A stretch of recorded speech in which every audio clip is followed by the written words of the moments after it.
Buongiorno and welcome to my way of thinking, or MWOT podcast for short, hosted by me, Lee Greeno, here live from the Man Cave every week. Hope you're doing well. I'm a bit bleary-eyed. I was looking at the Oscar nominations right yesterday, and those of you who know me know I'm into my film, so it was a pretty interesting day yesterday looking at all that. Anyway, enough about me. Let's talk about this week's interview. It is with the brilliant Michael Anthony. Michael is just a fascinating character. The hardships he went through when he was growing up, you can only imagine it must have been awful. But the big thing is how Michael turned it around. And it's fascinating to hear his journey of how he put the work in, he stayed positive. It's just so passionate. And now he's got his own company called Think Unbroken, where he mentors and coaches others. And just a real inspiring guy. Now, remember, the podcast streamed on all the usual platforms, so via Apple Podcasts as well as Spotify. If you go on Apple Podcasts, please leave a 5-star rating on there. The video of the chat is also on YouTube. Just put My Way of Thinking podcast if you want to see this beautiful bleary-eyed face, he says. Take a look at previous podcasts as well. There's some brilliant interviews on there. I always kept up for the last few weeks. I have kept talking about the mental health week that we did. 3 shows, 3 specialists, all giving advice. So make sure you look those up because they are brilliant. Now, My Way of Thinking is all about us, amazing human beings that will have a story to tell, and those stories can vary massively. But with the guests I'll be interviewing, you'll always be able to take a little bit of advice or insight into how extraordinary we can all be. Remember 4 rules: 1, no bullshitting; 2, no judging; 3, no negativity; and 4, have fun. Right, that's enough of me gasping and talking. Let's listen to the interview with me with the brilliant Michael. So welcome to My Way of Thinking, and I have a very special guest on today, all the way from Portland. It is the one and only Michael Anthony. Woo! What's up, my friend? Thank you so much. Thank you for joining me all the way. It's great how we connect now, isn't it? Through the pandemic, it's brought out one thing, and that's we can connect all over the world. Yeah, that's so true. You know, it's really funny as I've traveled the world. I've lived in 12 different countries, and I've never felt so connected as I do right now. Yeah, it's really strange, while also being simultaneously very disconnected. Yeah, it's a strange feeling, but it could be a lot worse. I suppose if this would have happened 30, 40 years ago, you know, we would have been seriously stuck in our own homes and had no way of communicating. Thank God for Netflix, bro. Amen, brother.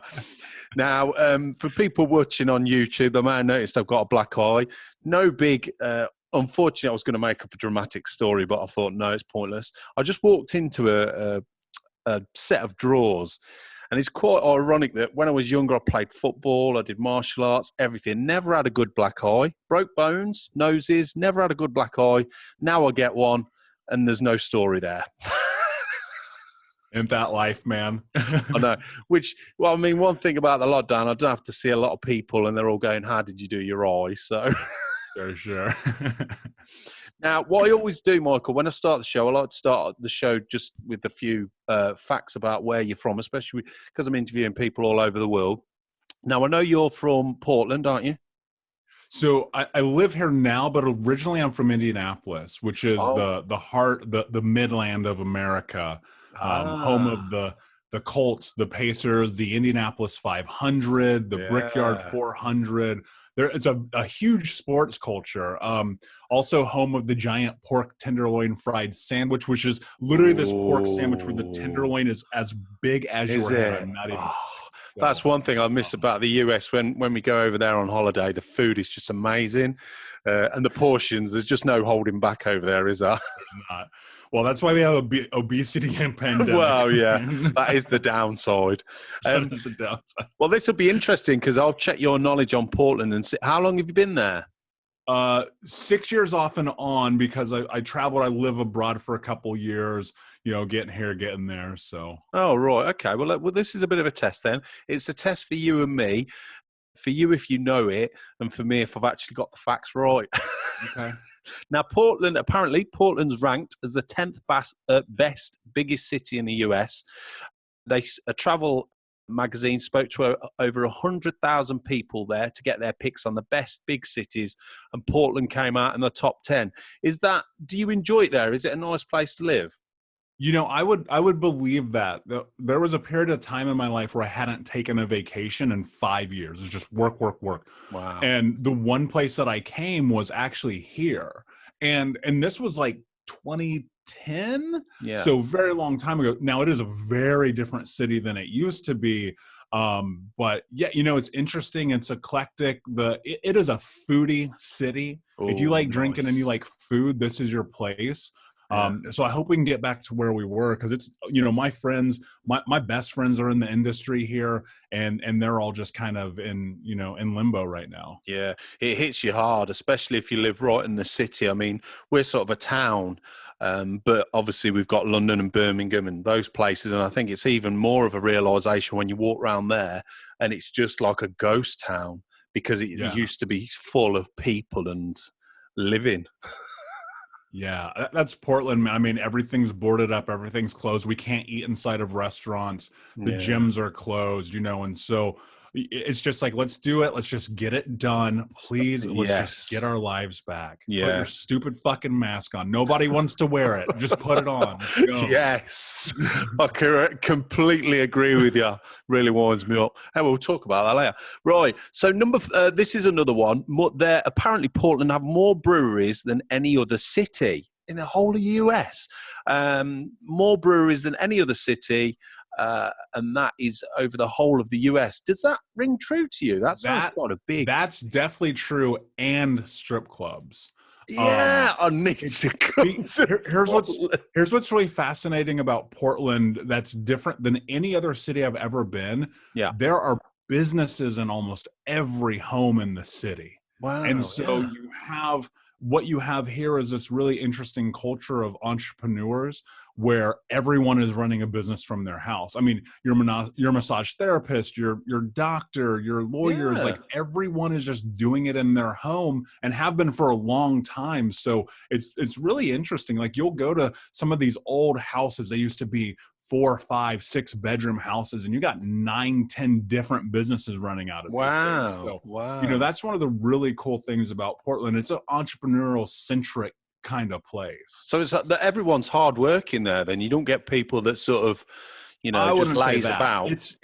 It's a slow city. There's a lot of entrepreneurs, but it's slow. It's West Coast mentality, and with East Coast vibes is how I would put it. Oh, right. Cool. Okay, cool.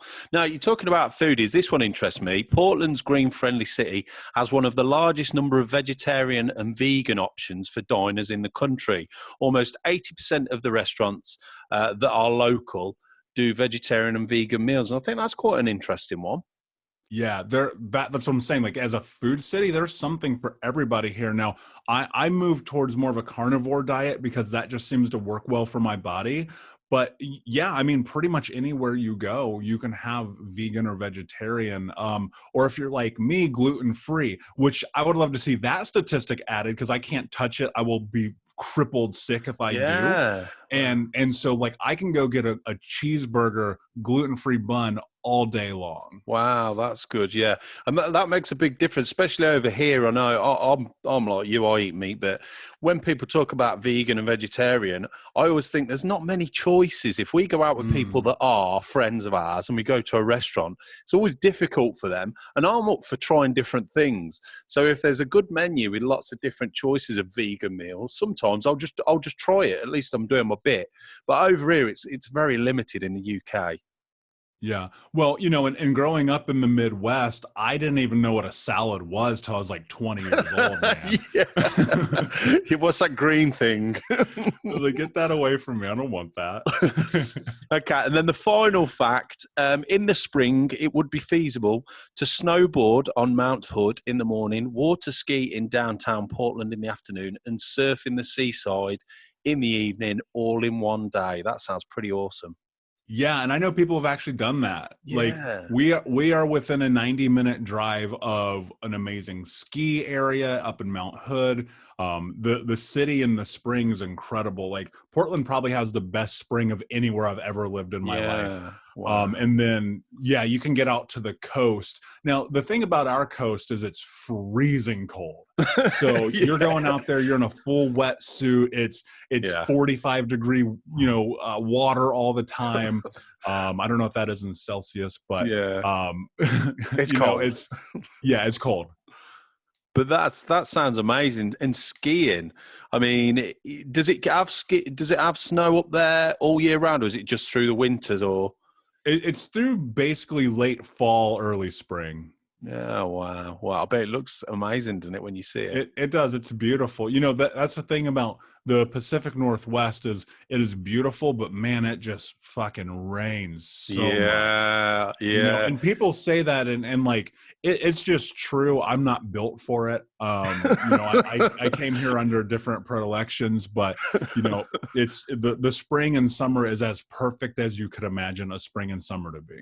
Yeah, but when it rains, and it's a little bit similar. I mean, the weather over the UK, you've been here. Mm-hmm. We can have good summers, but in the winter, it's a pretty much mixed bag. And when it rains, it's just shite. It just rains constantly. It's miserable. And I think that's a big reason why people are struggling at the minute is because when we had the first lockdown, it was summer.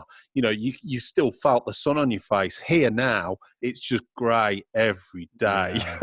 It's hard for everybody right now, man. It's a bummer. And we're heading into a year now. Portland was like one of the first places in the world to do a full lockdown. Oh, right. And okay. we have been like this. We've been like this since March of last year. Yeah. So, wow.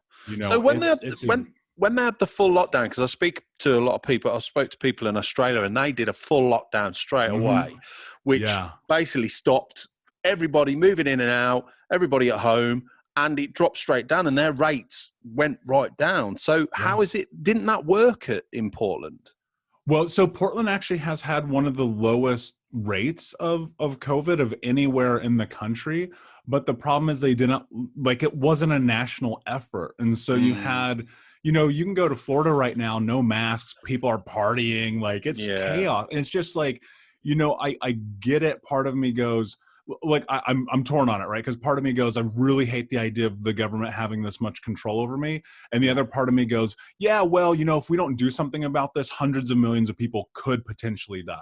Yeah. So it's hard. We just try to get through it every day. Yeah, it is difficult, man. It is difficult. Anyway, right, let's talk about you now. A fascinating story. You love the website, love the podcast and stuff like that, and we'll get onto that later. But so originally, where were you from originally? Where were you born? So I was born in Indianapolis. Oh, okay. Yep. So tell us a little bit about growing up there then. Was it, I guess, is that quite far away from where you are now?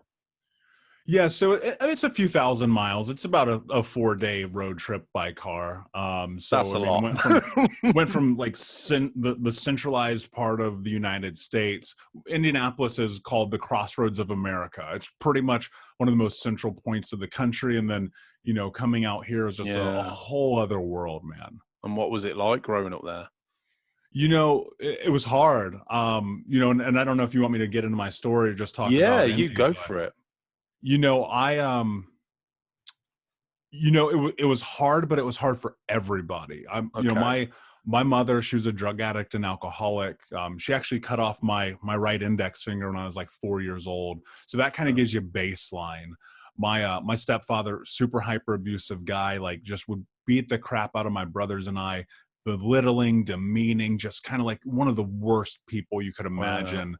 And we were poor, like we were growing up in poverty. I was literally like stealing water from our neighbors' homes because we were so poor, our water would get shut off. Like, do you know how poor you have to be for the city to come and turn your water off? Crazy. Was that just the certain part of Indianapolis that you were in? Were there thriving parts as well, or was it? Yeah, of course. And, and I ended up finding myself in those thriving parts of the city later on in my life. But, it's everywhere. You're going to have your pockets of poor and impoverished people everywhere in every single city in the world. And, we just happen to be one of the most poor families in one of the most poor areas in the country. And that was just kind of how it was, and being homeless and trying to figure out how to navigate the world at a very young age was difficult. Part of what I learned young was like, I was a Boy Scout. And so I kind of learned some survival skills. And one of them was, they'd make you go and sell popcorn, right? You'd earn money for, whatever it was that the thing was happening by going and selling stuff. And I was like, oh, there's something to this. And I would then go and steal candy from the corner store and then put my scout uniform on and go door to door and selling candy like a Boy Scout and just trying to like make money. Because even at 10 years old, I was entrepreneurial. And by the time that I was 12, my grandmother, she adopted me. And I'm biracial, black and white. My grandmother was a super old racist white lady from a town in Tennessee that you've never heard of. So by the time I'm 12, I'm having this like full-blown identity crisis. And I just start getting high every single day. Like at 12 years old, imagine just getting stoned from sun up till sundown. Then I started drinking. I got expelled from high school and then luckily got into a last chance program. But man, I was doing drugs. I was selling drugs. I was running from cops, stealing cars, breaking into houses, running with guns, hurting people. Like I was really just doing the only thing I knew how to survive. That's crazy. And then, by the time that I did not graduate high school on time. I had to go to summer school. And, what's crazy is the school I went to was voted polled as one of the worst high schools in America by this company called Harris Polls, and it was labeled a dropout factory. And so they have me not being able to graduate from one of the worst schools in America. Well, great. What do you do now? And at 18 years old, have this summer school in this moment of trying to figure out like what is going on with my life. I thought to myself, you know what? I'm gonna go and get rich. Because I thought to myself, the solution for poverty, it must be money. Because if we're poor, that's got to be the causation of all of this chaos, all of the beatings, all the belittlement, all the like stealing food, and our clothes would come from the church. Like we were those people.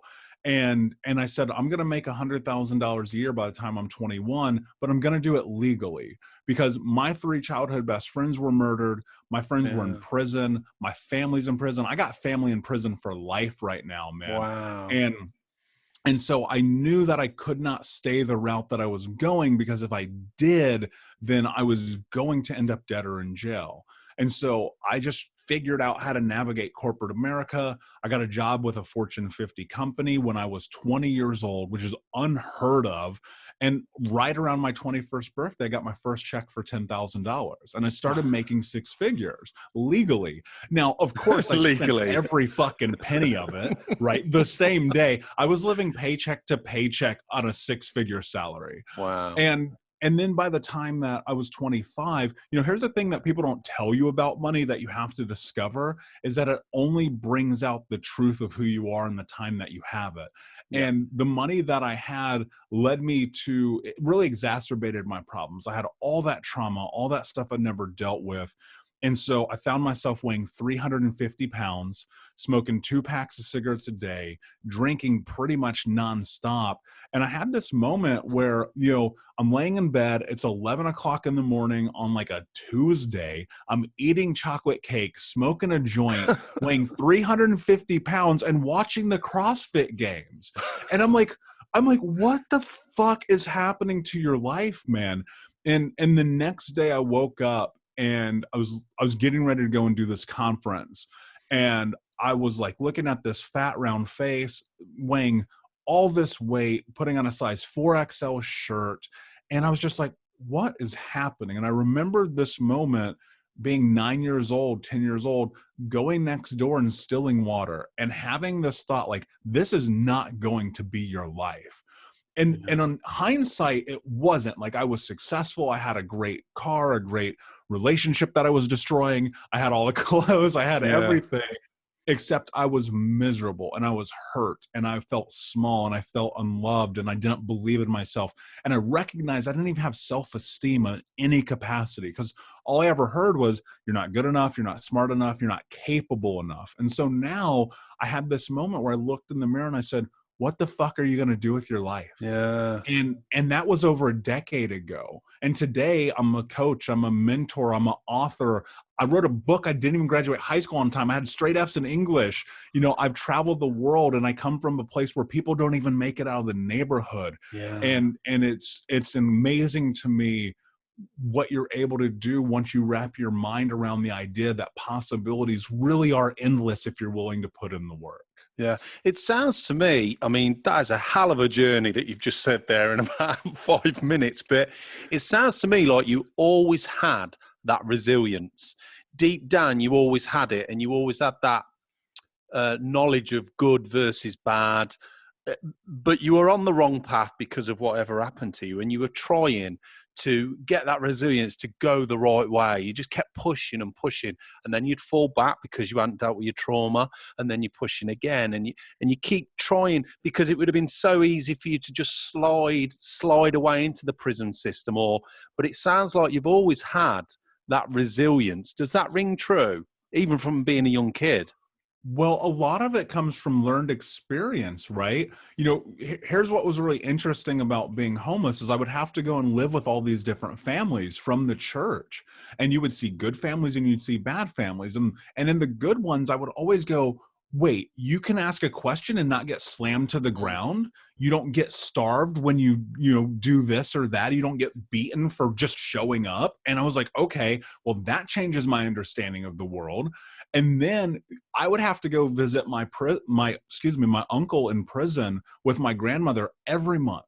We'd make this 2-hour drive out to Pendleton Penitentiary on the Western Indiana. And, you know, I would go and see him in the jumpsuit, and he wore this brown jumpsuit. We weren't allowed to touch him. We weren't allowed to hug him. We would give him $1 to go to the vending machine and get these disgusting looking sandwiches. And then the guards would say, your time's up, and they'd fucking handcuff him and take him away. And I would be like, I don't want that. And Lee, I made this declaration to myself very young. I said, I will die before I go to prison. And realistically, I probably have like fucking 100 felonies, like seriously. Yeah. And the one thing that I did, I just always ran from the cops. And it's a weird experience to like run from the cops on a Tuesday at like 10 a.m. when you're 14 years old, because you were breaking into a house across the street from you. Like, that's insanity to me. Yeah. And the thing was, I was just driven to this idea of everything called me to like, just be an adult. Just be an adult. This will all be better. Just make it through. Just keep going, keep going, keep going. And ultimately what happened was, you know, that was the driver. That was the thing, because as a kid, the only thing I wanted to do was be a grown-up, because that to me signified somehow, and I don't understand why, but that signified to me that I would then have control. And then you become a grown-up and you recognize that you do have control, but if your intention is wrong and you don't have clarity, you're gonna end up not being resilient in the right ways. And so, sure, I was resilient in like having a great job and a car and having sex with a lot of strange people, because like that's what my intention was. And it wasn't until I got clear and had clarity about the intention of the way that I wanted to show up as not only a man, but a human being, that things actually changed. Because for a long time, it was just, I'm going to ride the boat and just see where I get off. Yeah. And now it's like I'm the captain. Yeah. It sounds like also you have to be very emotionally intelligent to come to a place where you think, I'm doing well, I'm earning money, but something's not quite right. I'm not dealing with this trauma, because the trauma is so terrible, and what you've been through, you have to deal with that. And I think that's a big problem in today's society, is people have different kinds of trauma, but they don't deal with it, and you have to move forward. What made you think, right, I need to clear what's in there? I mean, I had a complete rock bottom moment. Here's my thought. Everyone knows the thing that they should be doing with their life, but fear and self-doubt and limiting self-beliefs, those things get in your way, and you say to yourself, I'm not good enough, I'm not strong enough, I'm not capable enough. Because look, if it's true, which I believe it is, that we are the sum total of all of our experiences leading to this moment, then that means those experiences inform who we are as human beings. And thus, the way that I saw myself in the world was a reflection of all of the ways that those people had told me that I was. And when I had this moment, it's just really rock bottom. It was an accumulation of so many things, like cheating on multiple girlfriends at the same time who didn't know each other existed, having to buy a bigger shirt again, drinking myself to sleep because the thoughts in my head would drive me insane, like putting a gun in my mouth on my 25th birthday because I just didn't want to do it anymore. Like all of these things just accumulated and accumulated. And eventually it just came to this moment where, again, I just asked myself, what are you going to do? And I did not have the emotional capacity to fully understand what that meant at the time because I'd never tapped into being emotional. You know, as a man, and I'm sure you can relate to this, we grow up and we're told boys don't cry, dust it off, get up, go harder, don't tap into your emotions. And so, I mean, there was a period of my life, and even that gets, that gets reinforced by having a stepfather who would beat me and say, if you cry, I'm going to beat you harder. And then I found myself being in this scenario where I didn't cry for 15 years. Like I found out my best friend got murdered. I didn't even know what to do, right? There was not even emotional response. When my grandmother died, nothing, right? And it was like, there's something wrong here. And so whatever I may have thought I had in terms of emotional capacity was untapped at that point. The only thing that I knew is that if I didn't do something, I was gonna die. Like I probably was going to be dead within a year. I just felt it, right? Whether I was going to kill myself or I was going to overdose or I was going to drunk drive and get in a car accident. Like, I don't know. I just felt like something was going to take me. Yeah. So that's the trigger. So where do you go from there? Because when you get that trigger, and I've spoken to people before, it's almost you're lost then because you know you can't carry on, but where do you go? And some people it's therapy, but it's not quite that easy. Some people it's a mentor. What was it for you? I looked at it as, how do I construct the life of the person that I want to be? And the only thing that I knew was that I was 26 and I had no self-esteem. I did not believe in myself in any capacity. And I was thinking about a few things. One, I'd been going to therapy pretty much since I was 7 years old, but I had learned to tell therapists what I thought they needed to hear, because then they'd go and like tell my family and I'd be like, I have no safety.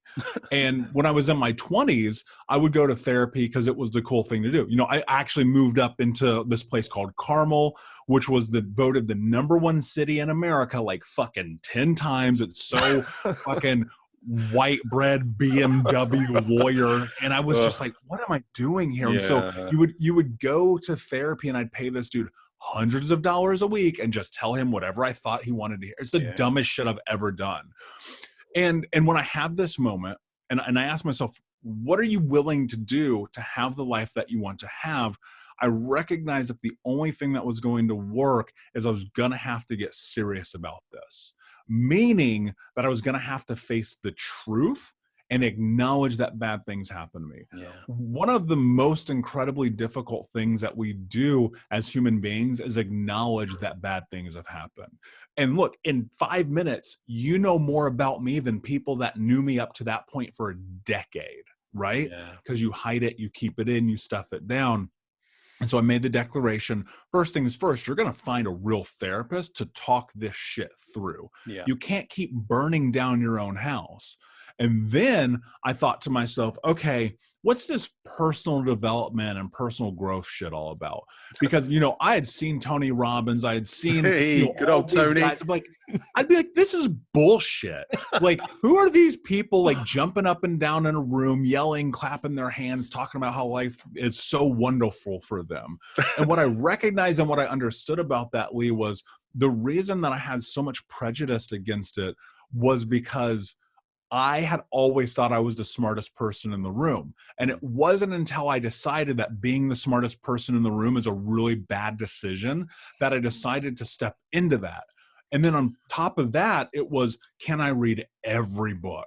And I mean, like, trauma books were hard to come by a decade ago because it was still, you know, it's not as prevalent as it is in society now. But I was finding them and I was reading them and I was going to the library and checking them out. And then I was finding myself being the only civilian in a room full of doctorates and PhDs, like learning continuing education about the brain and body and trauma, and finding myself literally putting my entire life savings into this and saying education is the key to understanding the brain and the body. And if I can figure that out, then somewhere along this line, maybe my life can just be a little bit different. Then the only thing that I was really seeking at that time was just peace, man. I fucking hated my life. I hated the world. I thought everyone was against me and out to get me, which is in a sense true because that was all of my experience. And so it was a series of reframing. And ultimately it was like, how do I do a 180 on my life? I had to get a coach. I had to get a mentor. I had to get a therapist, go to men's group therapy, do EMDR, CBT, all of the thing. Like, I literally did everything you can imagine, from Reiki to hypnotism, and almost did electroshock therapy at one point because I was like, maybe there's something to this. Like, I literally started researching and I was like, all right, maybe that's too far. And the other part of it is I had to get serious about my body. And that's the thing that I probably don't talk about that enough in these podcasts and conversations because, you know, I guess it's just second nature at this point.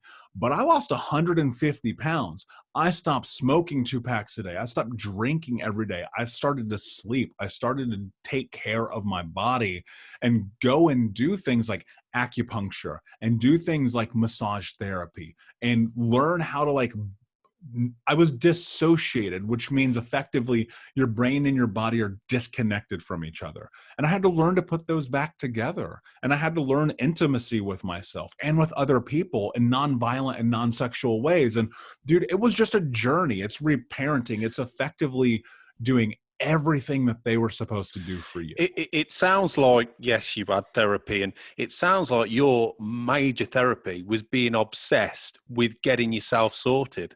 So doing all these things, putting the work in, putting the hours in, you know, the easiest thing to do is not do anything and stay where you are. The hardest thing is to do what you did. You put it's easy to say, but you put the work ethic in. You really went to work learning everything about it.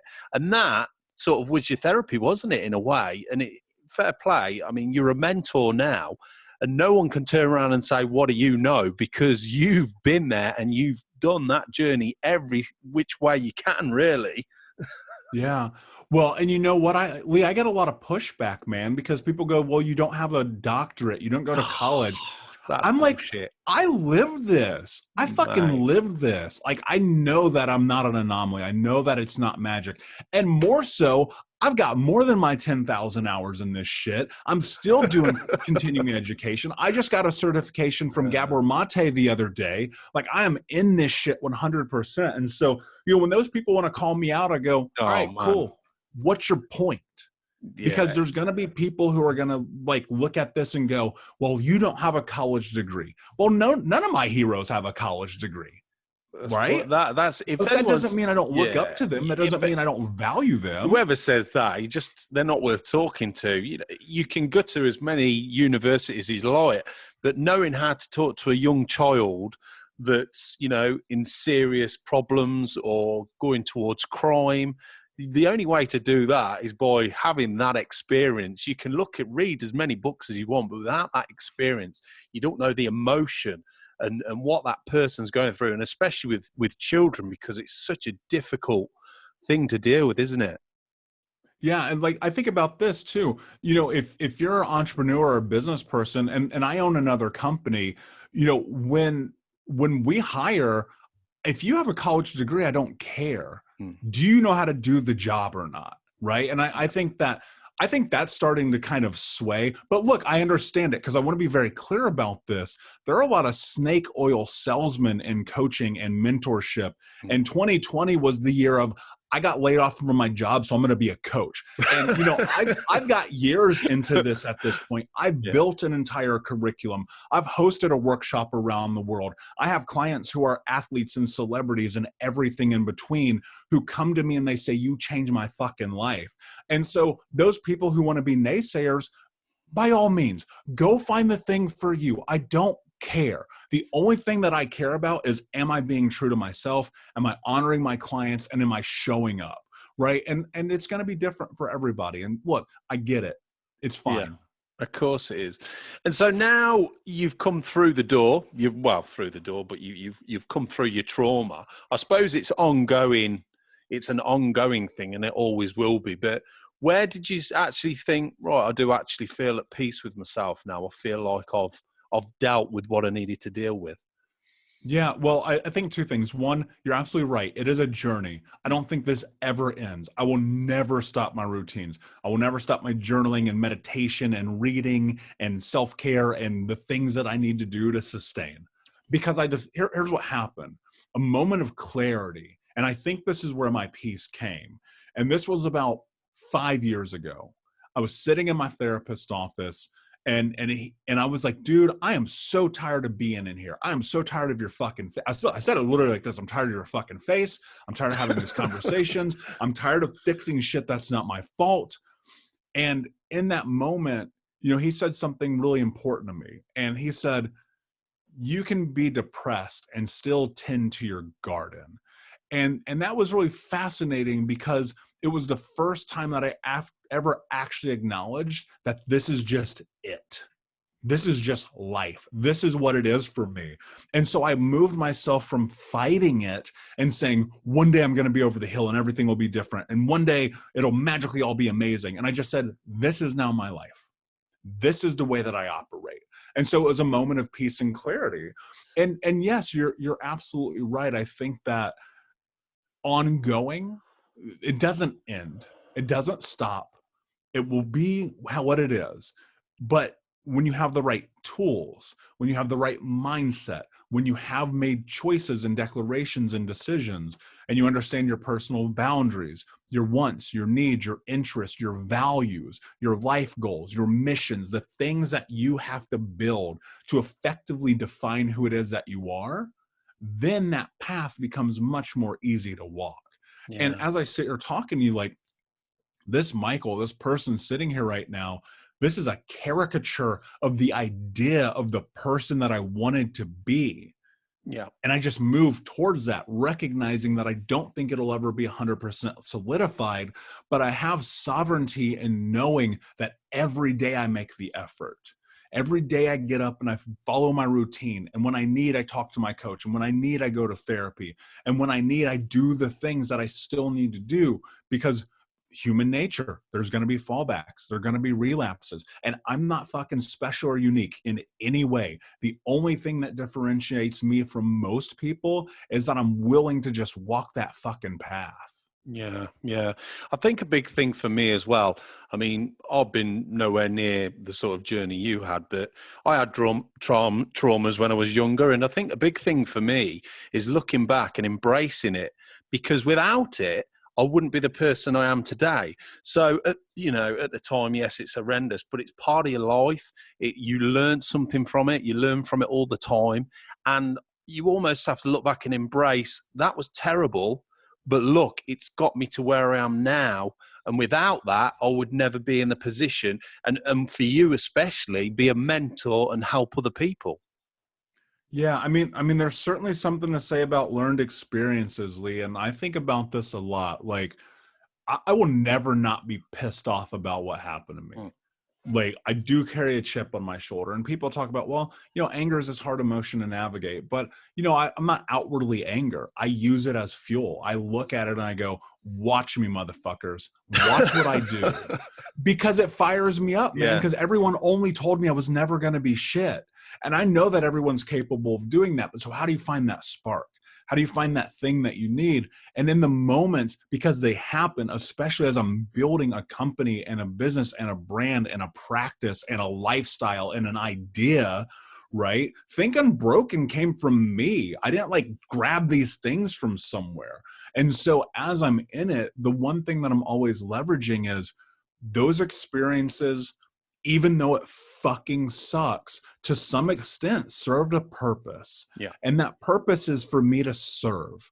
And that's a really powerful thing to acknowledge when you come from a place of only ever understanding take and not give.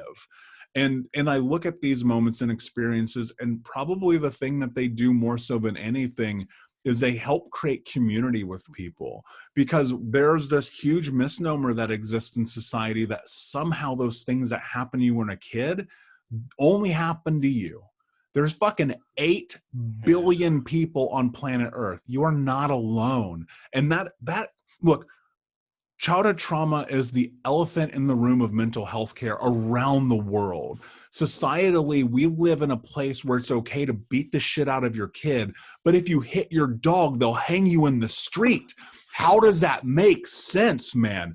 And so here I am looking at this and going, how do we clean up the mess? How do we create change? How do we ultimately do the thing that I want to do more desperately than anything, and that's put myself out of business? Meaning that we create enough change on a long enough timeline that generational trauma is stopped in its tracks and I become obsolete. I recognize on a long enough timeline that will be true. However, I will likely be dead before that happens, but I don't stop going forward because I have those experiences, and God damn it, if I can do something about it, I'm going to. Yeah. I mean, it's a fantastic website, Think Unbroken, and we'll put links with the podcast anyway. But so tell us a little bit about that. I mean, I've read through it, and it obviously you're doing coaching and mentoring. Is this, obviously you've been through it, is this to help other children? And because I suppose it's a real difficult subject, isn't it? Because you can't go to people, you can't go to school. Well, I suppose you can go to schools, but you can't say to parents, you know, you need to look after your children better. So is it a case of, do you deal with children after the trauma, or do you deal with the parents? How it's, because it's such a wide range, isn't it, of elements? Yeah, so I'm dealing with mainly adults. On the occasion, I will be in front of children, but you know, the intervention with kids is much more difficult, right? Because they still have to go back home. They still have to be in that. And to be honest with you, Lee, I don't understand yet how to navigate that. And so I don't want to step into that world. Now, one day, yes, absolutely. I see that happening. And as I build this company and build this team, it will be about that, right? Yeah. Because if you can implement change, then that means that you can start that process. But right now it's about, I'm looking at a world full of hurt adults who are just causing more problems. Yeah. Right. And so I step into it. And here's what happened. So I was laying in bed one night, and I used to have this other blog, and I was just writing my experiences. I was talking about not only my experiences, but the things that I had been learning. And I was just putting it out. And people would message me and they go, man, I relate to this. This happened to me. That happened to me. This is my experience. And then it turned into that thing that you talked about, just saved my life. And then it turned into, can you help me? My intention was never this. 5 years ago, it was never coaching, mentoring, writing a book, traveling the world, hosting a workshop. The only thing I was doing then, I was just like, I'm going to help you understand something that I understand, right? Yeah. And then I was laying in bed one night, and I was thinking about the idea that so often in society, people who come from rough backgrounds or have mental ailments or don't fit the status quo, they're labeled as broken. And I was just laying in bed. I'm like, man, that's not me. That's not what this is. It's not how I think. And that's what it was, man. I go, think unbroken. That is what we have to create in society. That's the movement that has to happen, because without that, we're just going to continue to be stuck. And so it is coaching, it is mentorship, it is the books and the podcast and the everything. It's all about, I think about this. If anything that I do at any given time that you step into and you're willing to listen, hear, understand, do, learn, whatever, on the backside of it, can you have a change in understanding of something? That's the goal. Can we reframe something about who we are and our understandings of ourselves in the world? Because if we can do that, that means there's possibility. Yeah, and I would guess that feels amazing when it happens with your clients, because people who have no self-worth are usually, can be amazing people, can have amazing lives, but their trauma is holding them back from that. And they can be amazing parents, but the cycle, you worry the cycle continues. I suppose you get a lot of people that were abused and maybe think, I'm never going to have kids because I don't want my kids to go through that kind of thing. And yet these are amazing individuals. Yeah, the hardest thing, I will always say it, the hardest thing you'll ever do is learn to love yourself. The hardest thing that you'll ever fucking do is be comfortable with the person that you are. That includes your flaws and your faults and the good and the bad, right? And the majority of people that come into coaching with me, they have made a declaration of themselves in the same way that I had, that they are willing to do whatever it takes. And they have an understanding that they don't understand enough to create the capacity for change that they need to go to where they want to be. And Lee, my ultimate goal in the way that I step into coaching is, how do I get you out of this as soon as I can? And there's a lot of people who just want more and more. Stay on my coaching program for 27 years. Your life will be better. Go fuck yourself. The number one thing that I want to do is, how soon can we get you on your feet? How soon can I have an email? My favorite moment, dude, is the moment one of my clients messages me and they go, Michael, I'm good. Oh, yeah. I don't need to do this. And I go, fuck yeah, let's go. Right? Because there's a trickle down effect of that that's exponential. And eventually, the thing that I'm always seeking in that is, if we have clarity and we have intention and we're willing to step into it with curiosity, especially, not judgment or shame or guilt because of the things that you've gone through, but with the understanding of hope that, man, maybe this will change my life, then I will do everything within my power to lead you into that. But ultimately, as a coach, man, like, it's not my job to heal you. I'm not going to change your fucking life. That's not me. You're the only one capable of doing that. And so I just sit with it and I go, how do we reach your goals? And we lay out a game plan. Yeah. I mean, it's a brilliant thing that you're doing, because when you're a child and you're going through trauma, or you've got social care, maybe get involved in other people. But once you become an adult, it's almost like, that's it. You went through it. You've left home now. You've started your own life. Get on with it. Maybe get a therapist. And it's like you say, it's not that easy. You almost need someone like you to sort of, say, look, this is what we're going to do. This is the reality. I've been through it. And I think you probably get a lot of, I would guess you find a lot of people that have had therapy and just like, it's not doing anything for me. Is that right? Yeah. That typically is where my clients come in. Yeah. They've been in therapy for 2 years, 4 years, 7 years, and they go, okay, I've met the threshold of what this can be. And look, let's be very clear, they're very different things. Therapy is not coaching and coaching is not therapy. And I don't cross that boundary ever. And in fact, I have a prerequisite. You have to have a therapist to work with me. Yeah. I will not work with you without one, period. Yeah. I won't do it. And so the thing about this that's really powerful and really potent is, I think of it like this, right? When you're an adult, you're laid out into the world and they say, good luck, Godspeed, hope you figure it out. And I look at life as, okay, I am the general manager of my life and I have a goal. And whatever that goal is, I look at it, I go, that's my championship. How do I do that? Well, you gotta have a team. No one in history has ever done anything great by themselves. Period. Never happened. Never. And so the thing that you have to do is step into this and go, okay, what's my mission? What's my goal? How do I build my team around that? What do I need to do? And so you just start grabbing all these people and you put them together, you build your roster, you step onto the field and you say, let's go. I am only simply a cog in the wheel of the machine that is your life. And if you step into it with that acknowledgement and you have all these other things, right? I think about this. I have a coach, I have a mentor, I have a business mentor, a whole other part of me. I always am going to personal growth seminars and conferences and learning. I have a therapist, like I have a massage therapist. I have all these things that make my team. because you have to be the general manager of your own life. Yeah, definitely. Do you think, is it quite difficult for you, I guess, as a coach, because you meet so many different people and the level of trauma or the things that people have gone through can vary so much? I would guess it's quite a lot of work relating to one person to another, where it can be totally different backgrounds and totally different issues to deal with. Is that quite difficult to do? No, well, I mean, yes and no. And I say that because I relate to a lot of people who've had traumatic backgrounds because like, and this is not a contest. I've never met anyone who had a worse childhood than me. And so because of that, and again, it's not a contest because definitely there are, and I know that they exist, but I think about, okay, if I've had all these bad experiences, can I relate to you in a way that helps you understand that the possibility is still there, right?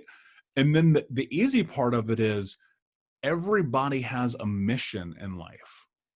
And then if you can move to that mission, it's about laying out the game plan. And fundamentally, it's always the same thing. It's changing the perception in which we believe ourselves to exist in the world. Now, there's levels and ways to do that, and it's going to be different with every client that I work with, but it's also built into the curriculum that I made. And so, you know, that's a parlay. And I look at it and I go, okay, where do I need to insert you into the program for the timeline and the place that you're on this journey? And realistically, everybody's on the same mission, right? Love myself, have self-belief, have self-esteem, have accountability, show up for myself, have personal responsibility, understand my wants, needs, interests, values, and personal boundaries, learn how to say no, learn how to say yes, learn, like, it's basically always the same thing. Yeah. It's just a different trajectory every single time. Same goal, 9 million roads. Where do you see it? Where do you see it? Where would you like to see Thinking Unbroken go? I mean, ideally, you know, I look at this as being a gigantic movement. I look at sharing stages with people that I love in the industry, you know, being up there with the Brendan Burchards and the Mel Robbins and looking at life through the scope of creating generational wealth for my family, for my friends, for my people, for my community, you know, being a person that is philanthropic in a level that far exceeds my possibility right now, you know, and using what I understand about the world to impact people. Like there's nothing that excites me more than being on stage in front of people. And one of my biggest goals is, how do I get to be on one of these stages in front of 25,000 people? That's what I'm moving towards, right? And so it's baby steps. And like, realistically, I made a declaration when I started this that I was going to see it through. And so if I'm 75 years old, I'm still going to be doing this. That is just my life now. Yeah. And the biggest thing is, as long as I feel like I am creating impact, I will continue to do this. But the day that I don't, I'm going to pull the plug. No fucking questions asked, because it's my thing. And ultimately, at the end of the day, that's what it's about, right? Yeah. It is fulfilling for me, but that's only fulfillment that comes from creating change. Yeah, definitely. And the reason I ask is, over here, obviously you've been over here, we don't really have coaching over here. And I think it's definitely something we miss. You have a lot of it over there, but it's something that would definitely work over here in the UK, where we don't really have a system for people that have been through this kind of thing. It's exactly the same over here. But whereas we've almost got the stiff upper lip over here in the UK, and it's like, get on with it. And I think that's a bit of a worry sometimes in this country, where it's so easy to say, oh, we'll put you on antidepressants. And not that I'm saying I don't agree with them, because I do. And I think that, you know, at the right time. But I think we do miss a trick over here, where we don't use coaching or mentoring enough for these people that have been through these kind of things. Yeah. You know what's shocking is, I would say 20% of my clients are from the UK. Yeah. Wow. You know, because they're seeking it. You know, and I have clients in Australia, I have clients in Thailand, I have clients everywhere. But, you know, that's the thing. This is universal. This is not tied to just America. This is everywhere, man. That's what I'm saying. Like, this is the hardest subject in all of society, because, again, it's like rational that you'll be an adult and then you'll find yourself in the world and by yourself. trying to navigate it and not knowing what the fuck to do and wondering why you're always destroying your life. And then you get to that moment where you're like, all right, I need change, but there's no resources. And so that's the biggest thing that Think Unbroken is like, can I build resources? And you know, hopefully something that I do helps you understand yourself in a different way. That's why I do podcasts twice a week and I blog constantly and I put out a ton of free shit because look, man, I recognize two things. One, people can't always afford it, right? Yeah. Fine. That's why there's so much free resources. And two, if you have a baseline, if you can just create one frame of reference that is different than how you understand yourself right now, your life can be different because that just starts to snowball. Yeah, you don't get any help from the government or anything like that, I take it. No, I don't get shit from the government, man. But that's fine because I don't right now. That doesn't mean I won't eventually. That doesn't mean Think Unbroken won't be a program as a curriculum in every high school in America, right? I'm 50 years away from being dead. There's a lot to cover. Yeah, definitely. Hopefully. Anyway. And also, I mean, I suppose it makes you think about other countries as well, where they're not as civilized as we are. And it's pretty bad in other countries, isn't it? Sort of with the poverty line and things like that. Children really do, you know, I dread to think what goes on. We have an idea of what goes on. But this is only a problem that's going to continue throughout the world, really, isn't it? Yeah. And, you know, and it's always kind of me thinking about, you know, here's what I know about the world. The people who have the most money have the ability to make the most impact. And so one of my biggest goals is to really drive the revenue in this brand to just an astronomical number so that I can do something that actually matters on a global scale. Yeah, right. Definitely. And so that's kind of the direction that I'm heading right now is figuring out how do you really do that? And it's hard. Right. It's hard. So it's baby steps, but the goal is worth it. Right. And I think about the struggle of it and constantly being enamored by the idea that somehow, some way, someday, eventually this will make sense. Yeah. I think the other thing is, Michael, is you're coming from the right place. And that is so important. You know, it's coming right from in here and you can't get more authentic than that. So it's definite, and with your passion, I can only see it growing. But you know, I'm sure it will. Yeah. Well, and you know, I used to have the wrong understanding of money, where I was like me, and I'd go drop 10 grand in the mall and buy stupid shit. And now it's like, how do I put I've never paid myself with this company, never, not one time. Every penny goes back into creating more. Right. And so because of that, it's constantly like this drive forward to how do I make it better? How do I make it bigger? How do I make it more accessible? I do free webinars and workshops all the time, man. Yeah. And it's because I want people to feel like they can access it. It's not about money as a fact. Anyone who runs a business who doesn't say money is important is a fucking liar. Yeah. Money is incredibly important, but it is not the catalyst for why I do this. No, I can go make money somewhere else if that were the goal. Yeah.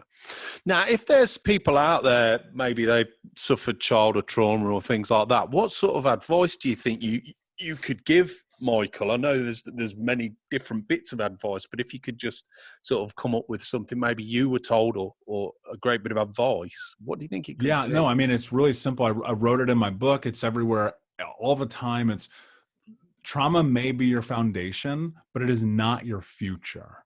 And I think if you kind of just sit in that and you just repeat it to yourself, like the one thing that I understand about human beings is that when we get to this point of having a clear understanding of how we got to where we are, then we can navigate to where we want to go. One of the biggest problems is we often sit in this spiral of how did I get here? You know how you got here. You do. Now you have to acknowledge it. And in acknowledgement, that's one of the most difficult things that we do because that means you have to come face to face with the dark truth of the reality of your existence. But in that acknowledgement, if you can do it with grace and with compassion and not guilt or not shame, because here's the truth, you're not culpable for the experiences that you had as a child. You're not responsible for that. But the hardest part about this is you still have to clean up the trash out of your front yard. Yeah. It's gonna be there until you do. That's how this is. And it sucks, and I'm sorry. But with that acknowledgement, you can step into this idea about hope and reaching into help. And with help, which I think is probably hands down one of the most important things that you can acknowledge, is that, again, saying what I said earlier, you can't do anything alone. And if you're willing to step into acknowledging that I need help, I need support, I need assistance, I need guidance, again, without shame or guilt, because we live in these societies that say you're weak. Fuck that. Like, asking for help is the strongest thing you will ever do in your life. You want to see your life change? Ask somebody for help. Not for fucking money. Maybe. I mean, maybe that's it. Not for a car, not for clothes, not for their Netflix password. Ask somebody to help guide you into what it is that you don't understand about yourself, and your life will change. And there's power in that. And so, look at this from the standpoint of, what is it that I want to create with my life? And sit with that. And within the acknowledgement of saying bad things that have happened, you're going to be able to create a goal and a timeline and a framework for what's next. Yeah. It's so important what you say there. I mean, it's great advice.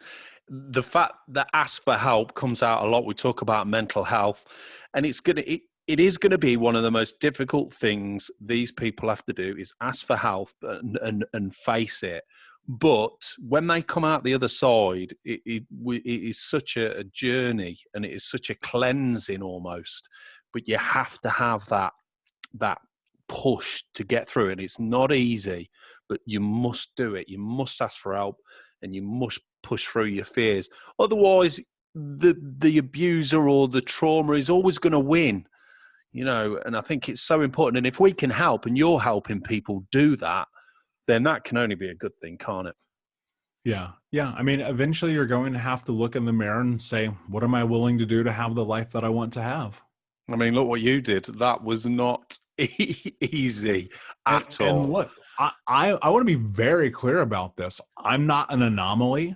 I'm not special. I'm definitely not educated. I can barely fucking read. I don't know what I'm doing 99% of the time, but I'm willing to see what happens. Yeah. And that's just what you have to do. You have to say, I'm willing to see. I'm willing to do it. I'm willing to find out. Yeah. Things will be different if you do that. Brilliant. Now, I always ask my guests for a favourite, Michael, whether it's a book, a film, or anything like that, maybe something that other people can read, and just something that might have had an impact on you. Have you thought of, well, I know you haven't thought of anything, but you're going to now. Yeah, well, a couple of things come to mind. Let me hit you with two real quick. Okay, One, yeah. My favorite book is called Radical Acceptance by Tara Brach. And it's really important, because one of the things that we can do is really learn how to be compassionate to ourselves. We're our own worst enemies. And I love the way that she breaks down and dives into that. Oh. And then my favorite film is actually Rocky. I see your poster back there. Yeah. I love that film as a child, and I would watch it again and again. And, it would come on like during Saturday afternoons. You have to watch the commercials, and I would just watch this movie every single time it would come on. And I would just think to myself, man, if I only had a chance. And then I watched it again as an adult, and I recognized something really important about Rocky. He was given a chance, but he didn't want to take it, and someone had to push him into it. And when he changed his mindset about what was possible for him, everything changed in his life. And Rocky's such a powerful just understanding of the human capacity when you do have a team. Yeah, I mean, even the understanding of the movie itself, I've read books on it, and no doubt you have, and it comes through. It's not just a boxer; it's so much more than a boxing movie. This is Sylvester Stallone on his last legs, so to speak, as a human, putting it out there, trying to get his story out there, and it's such a great story. So if people haven't seen it, they need to have a word with themselves. Stop listening to this and go watch it right now. I mean, and look, the quick background is, You know, he sold his dog. Oh, no. He was poor. He had no money. He was homeless, and he held on to this for dear life because he believed in himself. Yeah. And that, man, that there's something just super amazing about that. Oh, it is. It is. It is. Well, look, Michael, it's been I could speak to you all day, but it's been an absolute pleasure speaking to you and just being so honest and frank. And I'm sure there'll be plenty of people just listening to this and thinking the same thing. And if it can help one person or just get one person to think, you know, maybe I should ask for help, then I think we've done our job here today. Yeah, absolutely. Well, look after yourself, and hopefully Think Unbroken will actually just keep growing and growing, and we'll have to get back together again next year and see where you are if you get time to speak to me by then, because I can only see it growing and growing. Absolutely, my friend. Well, I appreciate you. Thank you so much for giving me the space and the time. I'm really grateful. No problem. Absolute pleasure. Okay, Michael, I'll speak to you soon. So that's it. Massive thanks again to Michael for joining me today, and also to you for listening or watching if you're on YouTube. Make sure you follow the podcast, because coming up over the next months, there are some even more extraordinary interviews. I'm not letting you down. These interviews are brilliant, just like today's. The podcast will be streaming on the usual platforms, including iTunes, Spotify, so please leave a rating on there and subscribe. Facebook, we're on there, My Way of Thinking Podcast. Instagram's MWOT Podcast, and Twitter is My Way of Thinking with that AG on the end of 3 instead. Every week I also put the whole conversation on YouTube. Just put My Way of Thinking Podcast. And finally, if you want to get in touch or you think you'd be a great guest, then email me. It's mawhatpodcast@aol.com. Thanks so much for listening. Until next time, God bless.